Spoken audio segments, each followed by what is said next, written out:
মেঘলা, তুমি আমাকে মাফ করে দাও। তুমি আমার কাছে মাফ চাইবা আর আমি খুব সহজে তোমার মাফ করে দিব। আমি তোমাকে বিয়ে করতে চাই রাতুল। এ তো দেখি মেঘনা চাইতে বৃষ্টি। তুমি এভাবে রোদের মধ্যে বাইরে বসে আছো কেন পাগলের মতো? মেঘলার ক্ষমা না পাওয়া পর্যন্ত আমি এভাবেই থাকবো। অনেকের বাচ্চা অদল বদল করে নিয়েছে। আপনি কি মানুষ না অমানুষ? এত বড় একটা জঘন্য কাজ কিভাবে করলেন আপনি? এইভাবে কি আর পাপ মুছে যায়? আমি রাতুল রাজ তোমাকেই বিয়ে করব, কথা দিলাম। আগের দুইটা বউ রেখে আবার আলাদাভাবে মেয়ে নিয়ে রাত কাটায়। এই তোমরা কে কোথায় আছো দেখো। হ্যালো মেঘলা, রাত কাটানোর জন্য বস্তিতে একটা মাইয়া নিয়ে আইছে। আচ্ছা ঠিক আছে, দাঁড়া আমি আইতেছি।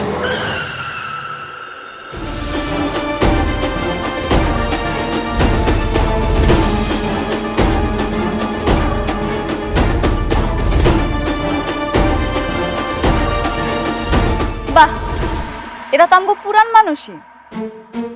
কি ব্যাপার অনেক শান্তাকে নিয়ে আসছো যে? বৃষ্টির কি হয়েছে? বৃষ্টিকে আর ভালো লাগতেছে না? না ভালো লাগবো কেমনে, স্বাভাবিক না, পুরান হয়ে গেছে না। মেঘলার মতো বৃষ্টি এখন পুরাতন। নতুন মানুষের খুব আদর যত্ন করতেছে দেখি। ভালো। কি কি বলছো এসব? শান্তা এখানে কেন আসছে আমি কিছুই জানি না, বিশ্বাস করো। আরেকটা কথা, আপনাকে সবাই রে কয়ে যেতেছি, অনেক এখানে যা খুশি তা করুক, আপনারা কেউ আমার আর ফোন দিবেন না। অনেক যদি মইরাও যায় না, ওর লাশটা দেখার জন্য আমার আর কেউ ফোন দিবেন না। আপনাকে মনে থাকে যাতে। আচ্ছা না, হাত ছাড়ো বলতেছি। খবরদার তুমি আমার আর স্পর্শ করবা না। তুমি আমার স্পর্শ করার অধিকার ওই দিনই হারাইছো যেদিন আমার সন্তানের তুমি অস্বীকার করছো। ওর যা খুশি হোক, তুমি মইরা গেলেও না আমার এখন আর কিচ্ছু আসে যায় না, বুঝছো তুমি?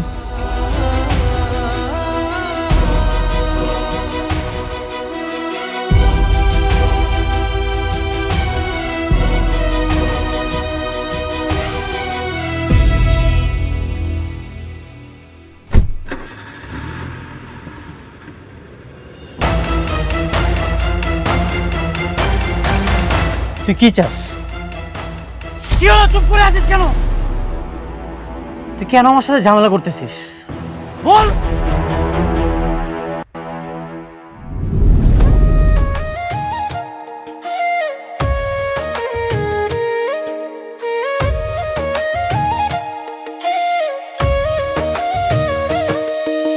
ভাগ্যবনে পাইলাম তোমায়, ভাগ্যে তো আর রইলা না।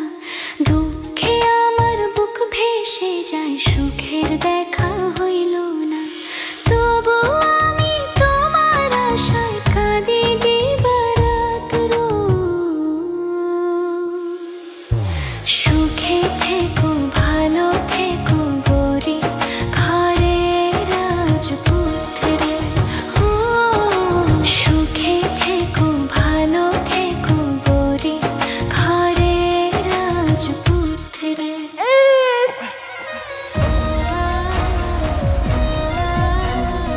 আপনারা আমার জীবনটা বাঁচাইছেন। আমার স্বামী যদি শুনতো এইবার আমার মরা অবস্থা হয়েছে, তাইলে আমার মাইরাই হালাইতো। আচ্ছা শোনো, এইটা যে তোমার বাচ্চা না, এইটা কিন্তু একদম কখনো ঘুণাক্ষরে কাউকে বলবো না, ঠিক আছে? কি যে কন, আমি কেন যাই না শুনে আমার সংসারে আগুন লাগামু কন? আর আপনারাও কখনো এই সন্তানের দাবি নিয়ে আইসেন না। শুনেন, আজ থেকে এই সন্তানের যত খরচ লাগে সব আমি দেব। আপনি আমার ফোন নাম্বারটা রাখবেন, যে কোনো সমস্যায় আমাকে কল করবেন আপনি। আচ্ছা ঠিক আছে, তাহলে নাম্বারটা কন আপা। 0196243700। আচ্ছা হইছে। ইয়ে আম্মা, আমরা তাহলে এখন যাই, মানে কে কখন আইসা পড়ে তখন আবার ঝামেলা হবে। চলো। হ হ, আমার স্বামী আবার আসনের সময় হয়ে গেছে, আইসা যদি আপনাকে দেখে উল্টাপাল্টা অনেক প্রশ্ন করব। আচ্ছা ঠিক আছে, আমি যাচ্ছি। আপনি কিন্তু কোনো কিছু লাগলে আমাকে কল করবেন। আচ্ছা ঠিক আছে। ওরে বাবা, না, কান্দে না কান্দে না।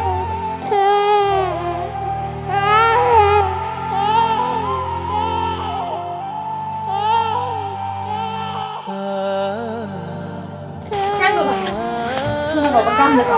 এই বাচ্চা কাঁদতেছে কেন? ও দুধ খাসনি? ঠিক মতো দুধ খাস নে, ঠিক মতো যত্ন করবি। একমাত্র সন্তান আমার, তোর যদি যত্ন ঠিক মতো না করিস তোর কিন্তু খবর আছে। কাজটা ঠিক হলো না আঙ্কেল, আমার বারবার মনে চাচ্ছে অনেককে গিয়ে সব বলে দিই। একদম খবরদার, এই কথা তুমি মাথায় আনবে না। অনেককে যদি তুমি এই কথা বলো, অনেককে সারা জীবনের জন্য হারাবে। আর অনেকের বউ মেঘলা সোজা আমাদেরকে নিয়ে জেলে ঢুকিয়ে দেবে। আরো কিন্তু এত বড় একটা সত্যি। চুপ থাকো তো, কিচ্ছু হয়নি, আসো।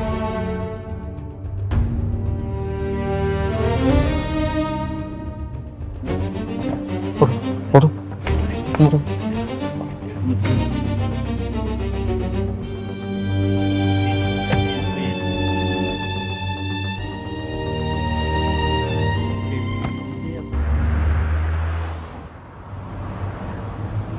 এটা আপনি কি করলেন? হ্যাঁ, আমি আপনাকে ডিজাইন দিয়েছি একরকম আর আপনি বিল্ডিং করলেন অন্যরকম। এটা হইল কিছু?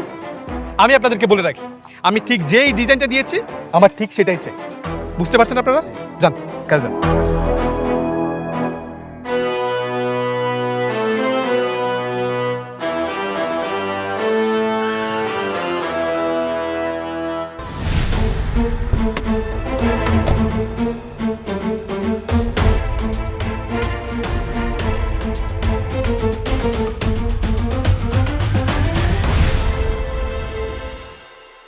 আরে কি ব্যাপার, আপনি এখানে কেমন আছেন? এই তো ভালো, পাশ দিয়ে যাচ্ছিলাম। আমার এখানে প্রজেক্টের কাজ চলতেছে। তুমি কেমন আছো? আমি আমি কি আর ভালো না থেকে পারি? কেউ যখন উপর ওঠার সিঁড়ি পেয়ে যায় তখন তো ভালো না থাকার প্রশ্নই আসে না। ঠিক ঠিক, কথা ঠিক। তোমার সাথে তো এখন বৃষ্টি আর ওমর জাফর আছে, তাই না? হ্যাঁ, ওমর জাফর তো এখন আমার বিজনেস পার্টনার, তার সাথে এখন বেশি ডিল হচ্ছে। Good, very good. তো এখানে কি করতেছিলা? ও এখানে এখানে একটা শপিং সেন্টারের প্ল্যানিং হয়েছে, ওটা দিয়ে কাজ করছি আর কি। গুড জব, মন দিয়ে কাজ করো, একদিন অনেক বড় বিজনেসম্যান হবা। হবা আমি জানি। অনেকের সাথে যতদিন ছিলাম তার কাছ থেকে আমি অনেক কিছু শিখেছি। বলতে গেলে তার কাছ থেকে আমার সবকিছু শেখা, এটা আমি কখনো অস্বীকার করতে পারবো না। বাদ দাও না, থাকে সব কথা। কেন? এক সময় তো তার সাথে কথা বলার জন্য, দেখা করার জন্য আমাকে খুব রিকোয়েস্ট করতেন। এখন কি হলো? করতাম, সময় পাল্টায় গেছে। আমার সন্তান মরার পরে আমি আর ওরে চিনতে চাই না, অনেকের নামটাও না আমি আর শুনতে চাই না। কাজ করতেছো, মন দিয়ে কাজ করো, দোয়া রইলো, কিছু হইলে জানাই। চলো।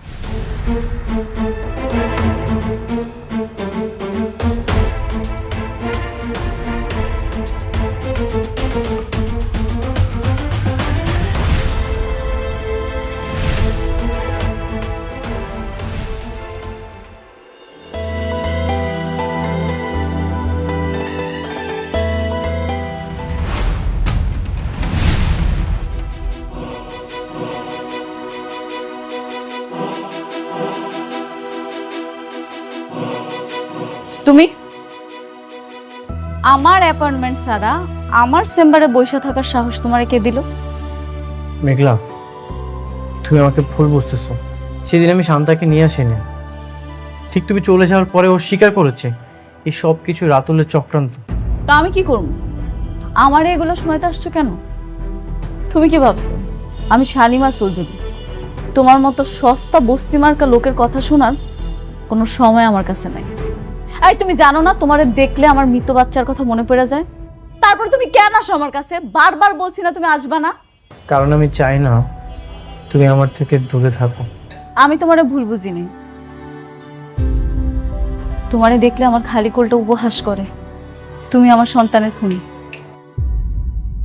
তুমি কেন আসো বারবার আমার সামনে? আমি তোমাকে অনেক ভালোবাসি, সারা জীবন এইভাবেই ভালোবাসতে চাই। এই জন্য কিন্তু আমি সব কিছু ছেড়ে দিয়েছি। আমি এখন বস্তি দেখিয়ে আছি, সেখানেই পড়ে আছি। কোটি টাকার ব্যবসা, বিলাসবহুল জীবন, গাড়ি, সব কিছু কিন্তু ছেড়ে দিয়েছি শুধুমাত্র তোমার আশায়। আমি চাই তুমি আমাকে ক্ষমা করে দাও। তোমার মুখে ভালোবাসার কথাটা মানায় না। আর তুমি কি ভাবছো বস্তিতে গিয়া থাকলে সবকিছু ঠিক হয়ে যাইব? কোনো কিচ্ছু ঠিক হইব না। অনেক তুমি থাকো বস্তিতে আর আমি থাকি এসি রুমে। আমি এখন হয়তো বা শালিমা চৌধুরী, আমার অনেক ধন সম্পদ আছে, কিন্তু আমার মনের ভিতরে কি বইতেছে, আমি কতটা কষ্টে আছি সেটা তুমি বুঝবা। প্রতি রাতে আমি যে ঘুমাইতে পারি না সেটা তুমি কি করে বুঝবা কও? মেঘলা, আমি তোমার সেই পুরো ক্ষতটা সারিয়ে দিতে চাই। ঠিক আছে, তুমি দরকার হলে তোমার এই অফিসে আমাকে একটা চাকরি দিয়ে দাও, যে কোনো পোস্টে। এটার মাধ্যমে তো অন্তত আমি তোমাকে একটাবার দেখতে পারবো, সবসময় তোমাকে আমি সরি বলতে পারবো। তুমি আমাকে ক্ষমা করে দাও। তুমি এখন এইটাই চাও অফিসের সবাই আমার নিয়ে হাসাহাসি করুক, তাই না? না না না, আমি এইগুলো চাই না। দরকার হলে আমি ভিখারি হয়ে যেতে পারবো, কিন্তু আমি বাইরের মানুষটা হতে চাই না। এসব অবাস্তব কথা বলতে আসবা না। তোমার মতো খুনি আর অকৃতজ্ঞরে আমি চাকরি দিতে পারবো না। এটা শালিমা গ্রুপ অফ কোম্পানি, তুমি মনে রাখো। মেঘলা, অন্তত একবার। আমি মেঘলা না, আমি শালিমা। আমার কাজ আছে, তুমি এখান থেকে যাও। যাও বলতেছি। কি হলো, কথা শুনতেছো না? যাও।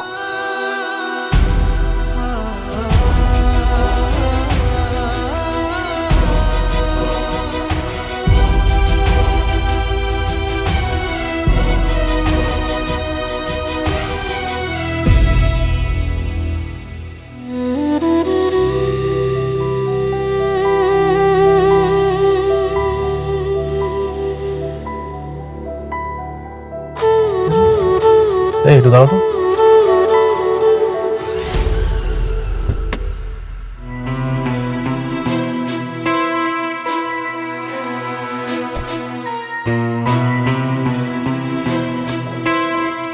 আরে বন্ধু, তুই এই তীব্র রোদের মধ্যে একা একা হেঁটে যাচ্ছিস, তো তো শরীর খারাপ করবে। এ ধর ছাতা নে। তোর ছাতার ছায়া আমার মাথার রোদটুকু আড়াল করতে পারবে, কিন্তু আমার বুকের ভেতরে যে জ্বলন্ত আগুন, সেটা নিভিয়ে দিতে পারবে না। দেখ, সহানুভূতি আর করুণার মধ্যে যে একটা সীমারেখা থাকে, তুই তো সেটা পার করে গিয়েছিস। তোর এই সব কলঙ্কের সমাধান হয়তো আমি না হতে পারি। রাতুল প্লিজ, অন্ধকারে পথ হারানো এই বন্ধুর হাতটা তুই এখন ছেড়ে দে। তুই আমাকে একা থাকতে দে, অন্তত আমাকে আর বিরক্ত করিস না। তুই এসব কি বলতেছিস? আমি তোর বন্ধু, কোটিপতি হয়ে আমি গাড়িতে রাস্তায় রাস্তায় ঘুরতেছি, আর তুই আমার বন্ধু হয়ে রাস্তার ফকিরের মতো রাস্তায় রাস্তায় ঘুরতেছিস। এটা কেমন না? আমি কোনোভাবে মেনে নিতে পারতেছি না এটা। শুধু এটাই চাইতে। এখন আমি কোটিপতি থেকে গরিব হয়ে গেছি, তোর তো এখন অনেক আনন্দ হওয়ার কথা। দেখ, আসলে চাইতাম যে তুই গরিব হ, কিন্তু তুই এতটা গরিব হবে আমি কখনো কল্পনা করতে পারিনি, যে একদম রাস্তার ফকির হয়ে যাবে। রাতুল, তোর জন্য সবকিছু হয়েছে। তুই যদি জিএনএসের রিপোর্টটা চেঞ্জ না করে দিতি, আমার সন্তানটা মারা যেত না। তুই যা কিছু চেয়েছিস সব কিছু তো পেয়েছিস, আমার সকল সম্পত্তি, সব কিছু। এখন তুই আর আমাকে আর বিরক্ত করিস না। দেখ, তুইও তো একটা বিজনেসম্যান ছিলি, আমি তো একটা বিজনেসম্যান। তুই বিজনেসম্যানের কথাটা বুঝবি, আর একটু উপরে উঠতে গেলে না এই সামান্য এতটুকু কাজ করতেই হয়। আমার না আসলে কোনো উপায় ছিল না। তোর মতো বন্ধু আমার শত্রুদেরও যেন না হয়। তুই একটা শয়তান। আরে বন্ধু, অন্তত ছাতাটা নিয়ে যা। আয় রে বন্ধু আমার, তুই যে একা একা হেঁটে যাচ্ছিস, এটা দেখে আমার হেভি শান্তি লাগতেছে। আর বাইরে তো আসলেই অনেক রোদ। তো পেনটা আমি বুঝি, আবার আমার শান্তি লাগাটাও বুঝি।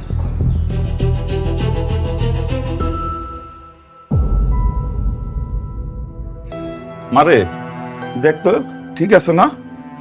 হ, ঠিক আছে আব্বা। ঠিক আছে না? সোজা আছে তো? বাস। আচ্ছা, ছবিটা এইখানে না রাখলে হইতো না। তুই তো সারাদিন এই ছবিটা দেখবি আর মনে মনে কষ্ট পাবি। দরকার আছিল আম্মা, মানুষের তো কষ্ট পাওয়ানোর লেগে একটা স্মৃতি লাগে। আমার কাছে আমার সন্তানটার কোনো স্মৃতি নেই। আমি কি লয়ে বাচ্চা রয়েছি, এখন এই ছবিগুলো আমার সম্বল। আচ্ছা আম্মা, তোমার একটা কথা জিগাই, আমার বাবুরা দেখতে কেমন আছিল গো? মারে, কি হইল আম্মা, কথা কইতাছো না কেন? আমার বাবুরা দেখতে কি আমার মতো আছিল? ওর চোখগুলান কি আমার মতো বড় বড় আছিল? ওর নাকটা কি আমার মতো আছিল আম্মা? মারে তখন তো তুই অজ্ঞান ছিলি, একেবারে মরি মরি অবস্থা। তখন তোরে দেখুম না বাচ্চা দেখুম, আমরা তো মা বাচ্চাটারে ভালো করে দেখি নাই, সময় পাই নাই। তাও তো তোমরা ওরে কবর দেওয়ার আগে একটা নজর দেখতে পারছো, আমি তো ওরে শেষ দেখাটাও দেখতে পারি না। কি অভাগী আমি, আমি আমার সন্তানের একটা নজর দেখতে পারি না। মারে, কষ্ট পাইস না। আল্লাহ যা করে মঙ্গলের জন্যই করে। আল্লাহ কি ভালো লেগে করলো মা, আল্লাহ আমার কি ভালো করলো, আল্লাহ আমার কেন বাঁচায় রাখলো? আমি আমার সন্তানের একটা নজর দেখতে পারি নাই। একদিকে কষ্টের আর কিচ্ছু হইতে পারে না। আমি প্রত্যেকটা রাত্রে ঘুমানোর সময় আমার সন্তানের মুখটা দেখতে পাই না। আরে মানুষ তো মরে গেলে একটা স্মৃতি থাকে, আমার সন্তানের এই স্মৃতিটাও নেই আমার কাছে। আমি কি আঁকড়ায় ধরা কাঁদবো, আমি কি আঁকড়ায় ধরা বাচ্চা থাকবো? আমার কিচ্ছু নাই। আল্লাহ আমার এত বড় শাস্তিটা কেন দিল?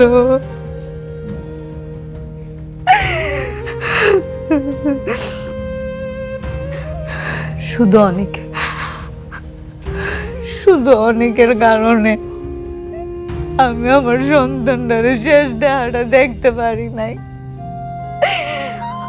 অনেক আমার সন্তানটারে শেষ দেখা দেখতে দেয় না, আর তোমরাও এর ভিতরে সাই দিছ। তোমরা একটা বার ভাবলা না আমার সন্তান, আমার এই পেটটার ভিতরে 10টা মাস আমি বাঁচবি কষ্ট কইরা। আমার কলিজার টুকরা রে একটা বার দেওয়ার সুযোগ তোমরা আমার কইরা দিলা না। আল্লাহ আমার মাটা বানাইলো না কেন? আমি কি নিয়ে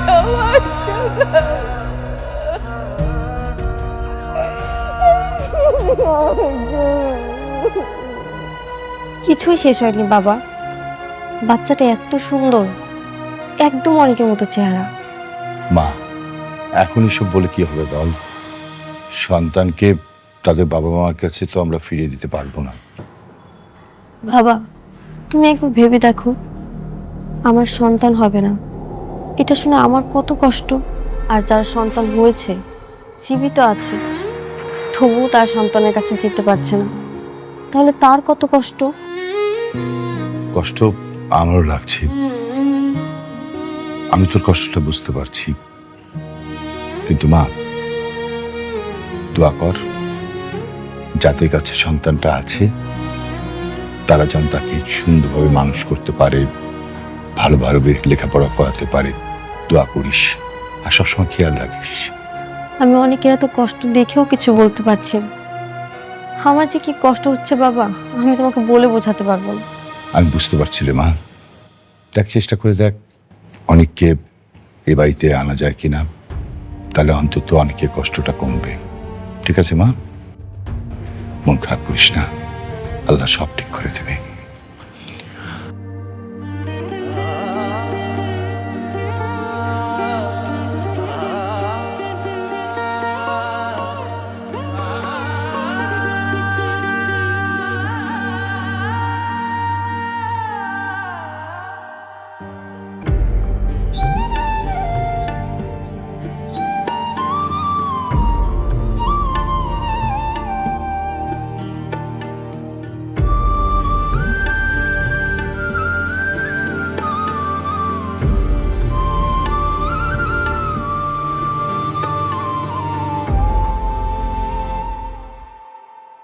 যেহেতু আমরা এটা কমপ্লিট করে ফেলছি, তাহলে নেক্সট আমরা এটা প্ল্যানিং করবো, হ্যাঁ?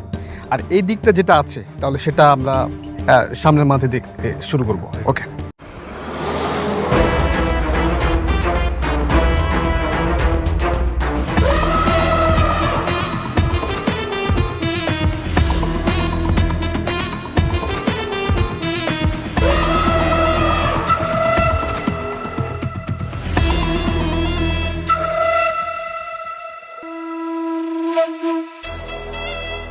সাবির, জলে নেমে কুমিরের সাথে লড়াই। সাইড থেকে তুমি আমার লোক নিয়ে আসছো কেন? জলে নেমে কিভাবে কুমিরের সাথে লড়াই করতে হয় সেটা তো তোমার কাছ থেকেই শেখা। কেন তোমার মনে নেই? অনেকের কাছ থেকে তার সব শ্রমিক তুমি নিয়ে এসেছিলে। টক্কর, আমার সাথে টক্কর দিলে তার পরিস্থিতি কি হয় তুমি অনেককে দেখে বুঝতে পারো নাই? পরে সামাল দিতে পারবা? আমার লেভেলটা না তোমার মতো এরকম নিচু স্থানে না। আমার কোম্পানির লেভেল এখন শালিমা বিল্ডার্স গ্রুপের মতো হাই। তাই হুমকি দিয়ে তুমি আমার একটা চুলো ছিটতে পারবো না। দেখো সাব্বির, আমি কিছু করতে চেয়েছি আর সেটা করতে পারিনি, এমনটা কিন্তু কখনোই ঘটেনি। আজকের পর থেকে আমার শত্রুর লিস্টে তোমার নামটা খুব সুন্দরভাবে লেখা থাকবে। খেলা হবে। ওকে, আমি অপেক্ষায় থাকলাম, দেখি তুমি কত দূর খেলতে পারো। ওকে, সি ইউ সুন।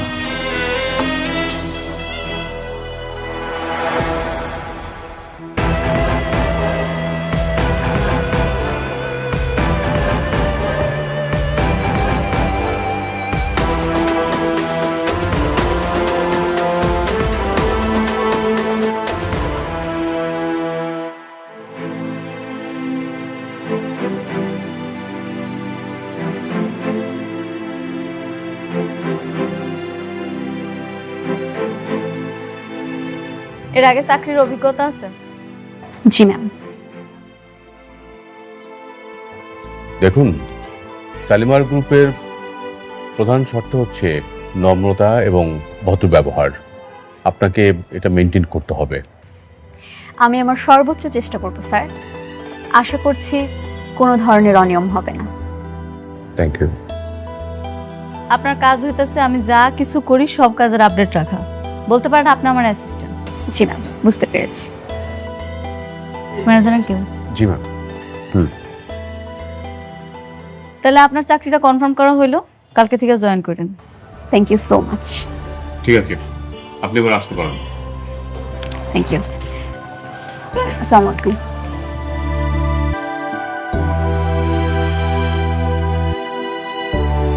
দেখে তো স্মার্টই মনে হলো, মনে হয় কাজ করতে পারবো।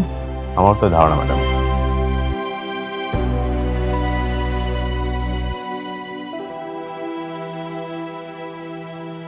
Hello baby. আমার চাকরি তো হয়ে গেছে। শালিমা আমাকে তার পার্সোনাল অ্যাসিস্ট্যান্ট হিসেবে চাকরি কনফার্ম করে দিয়েছে। ভেরি গুড, তাহলে তো আর কোনো বাধা নেই। শোনো, তোমাকে আমি ঠিক যেভাবে যেভাবে বলেছি তুমি ঠিক ওইভাবে করবে। Okay baby. Okay baby.